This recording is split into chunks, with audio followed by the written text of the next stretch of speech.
Anul acesta, la Festivalul Românesc de Creație Publicitară, oamenii care au un cuvânt de spus în acest domeniu au premiat cele mai bune spoturi care au apărut pe micile ecrane în ultimul deceniu. Printre materialele câștigătoare s-a aflat și unul pe care Antena 1 îl difuza în 2003. Acesta e un băiat obișnuit care încearcă să dea jos o pisică din copac strigând-o.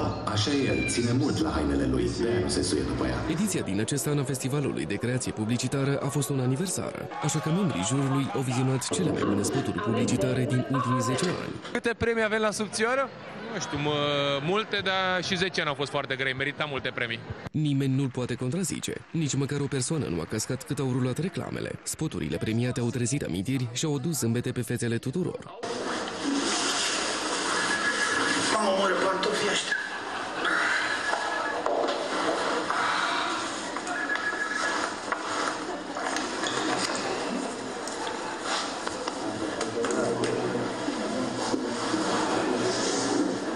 Printre cele mai bune spoturi din ultimii 10 ani de creație publicitară s-a numărat și Volanul, spot pe care Antena 1 îl difuza în 2003 într-o campanie împotriva plictiselii.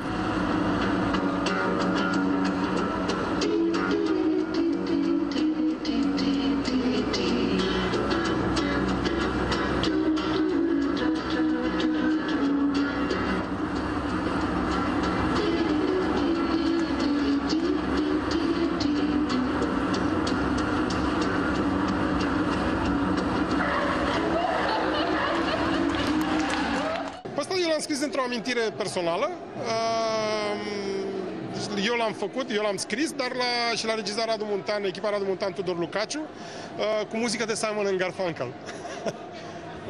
E un spot tare, care mi-e tare drag. Spotul premiat pentru Antena 1, un spot care ne-a bucurat atunci, ne bucură și acum și de oricât l-am vedea ne bucură. Mi s-a părut cordial, mi s-a părut frumos. Nici o surpriză, nici la câștigători și nici la oamenii care au fost în sală. A fost destul de beton, da.